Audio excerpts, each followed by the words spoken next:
सबसे पहले भोजपुरिया समाज के नमस्कार। दोस्तों, जितने लोग भोजपुरी भाषा समझते हैं सबको नमस्कार दिल से करते हैं। और आज का जो वीडियो है वो खेसारी लाल यादव का वीडियो है। और आप तो जानते हैं कि पवन सिंह और ज्योति सिंह के विवाद में खेसारी लाल तो कुछ बोलते नहीं, लेकिन आज फिर क्या बोल दिए इस वीडियो में आप सभी को हम दिखाने वाले हैं दोस्तों। तो चलिए बिना वेट किए वीडियो को शुरू करते हैं, उसके बाद कुछ बात करते हैं। वीडियो में अंत तक बने रहना। अभी तक इस वीडियो को आपने लाइक नहीं किए तो प्लीज़ लाइक कर देना दोस्तों। तो चलिए बिना वेट किए वीडियो को शुरू करते हैं, उसके बाद कुछ बकवास करते हैं। वीडियो में अंत तक बने रहना। तो कैसे बताऊं कि भाई उनके बारे में तो तुम डेली बोलते हो, तो तुम क्यों नहीं चल जाते हो? उनकी तुम तारीफ भी करते हो, उसके बाद तुम काहे नहीं स्टार बन जाते हो? बे तुम्हें बन जाना चाहिए स्टार। और उनके बारे में दुनिया में मैं अकेला थोड़ी हूँ बोलने वाला। आज तो पूरी महिलाएं बोल रही है समाज की, और मैं अकेला बोलने वाला नहीं हूँ भाई। गलत क्या है सही क्या है, ऐसा नहीं कि मैं स्टार हूं तो मैं सही ही करता हूं, ऐसा नहीं है। मैं भी इंसान हूं, गलती मुझसे भी होती है यार। लेकिन मेरे कहने का मतलब एक औरत का सम्मान अगर आप नहीं कर सकते तो समझिए कि आप अपने माँ का सम्मान नहीं कर रहे। क्योंकि आपकी माँ के साथ अगर ऐसा हुआ होता तो आप पैदा होते नहीं होते थे। इस धरती पे देखिए, मैं उनको खोदता था इसलिए ताकि वो कम से कम भाभी को अपना ले। मैंने एक बहुत बीच में बात बोली नहीं, मैं उनको खोलता था इसे। मैं बीच में अखिलेश बाबा के घर पे इनका गरीब प्रदेश में मैंने एक बात बोल दी थी। वो बोलते हैं कि सोहर बजाओ जब बात हुई थी। मैं बोला कि आपके घर में सोहर नहीं हो सकता। मैं इसलिए बोला था वो बात कि ताकि इस बात को उनको लगे और वो भाभी को अपना के और मेरे बात को झूठा साबित कर दे। मेरा विषय वो नहीं था, मैं दुआ नहीं दे रहा था। मैं उनके लिए ये सब इसीलिए बोला ताकि मेरे बातों को अमन करके कम से कम अपनाए और मेरे बातों को खेसारी को झूठा साबित करिए कि देख तू बोलता था ना कि मेरे घर में सोहर नहीं होगा, आज देख मेरे घर में सोहर होता है। उससे बड़ी खुशी हम लोगों के लिए क्या होगी? ये बताइए कि अगर दोनों वो एक हो जाए तो उसमें मेरा क्या फायदा है? ये फायदा तो मेरे दोनों को होने वाली है। अगर वो दोनों अलग हो जाते हैं तो उसमें मेरा क्या लॉस है?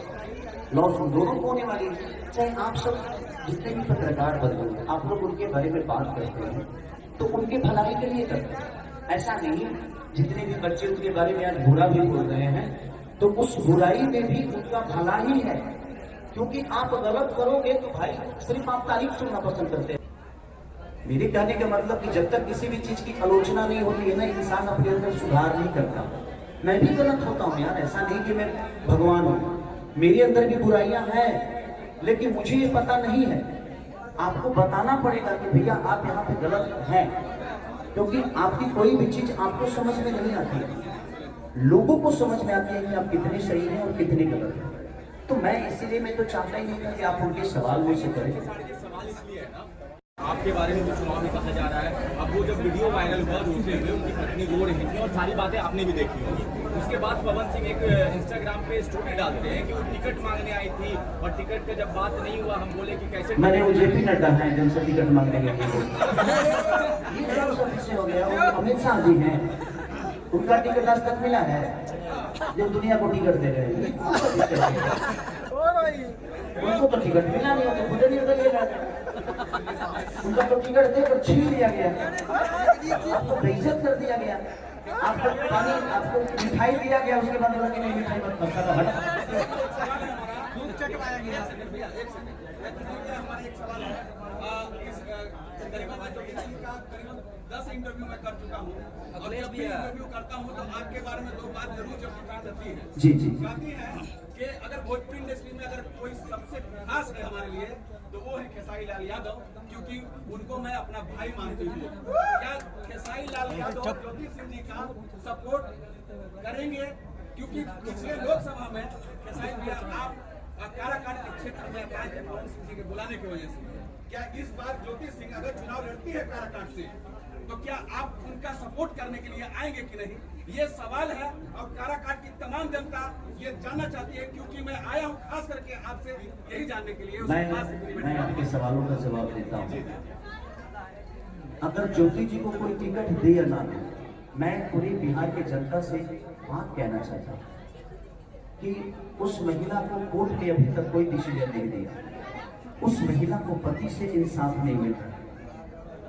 एक बार अगर वो निर्दलीय भी आती है ना, तो आप लोग उस औरत, उस महिला को, एक उस बहन को, उस मेरी भाभी को, उस माँ को, क्योंकि जिस हिसाब से वो मुझे भाई ही नहीं, मैं उनके अगर और भी अगर रिश्ते से जोड़ा जाए तो वो मेरी माँ भी हो गई, मैं उनका बेटा भी, और भाभी हमेशा माँ के सम्मान ही होती है। तो मैं एक बेटा होने के नाते मैं उस माँ के लिए बोलता हूँ कि अगर वो महिला निर्दलीय भी लड़ेगा तो प्लीज आप लोग उनका सपोर्ट करिए। बिल्कुल मैं जाऊंगा, मैं बिल्कुल जाऊंगा, क्यों नहीं जाऊंगा।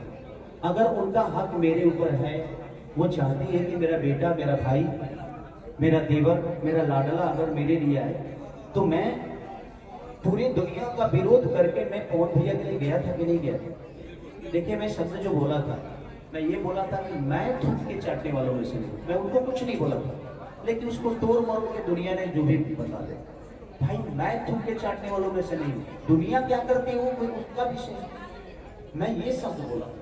बट उसको तो भाई जिसको बनाना है तो मेरे शब्दों से कहीं से कुछ भी निकाल के गलत तो साबित करना है। अब जिसको मुझे गलत ही साबित करना है उसके लिए कोई विषय नहीं, उसके लिए मैं तो कुछ भी बोलूंगा तो गलत ही साबित करेगा।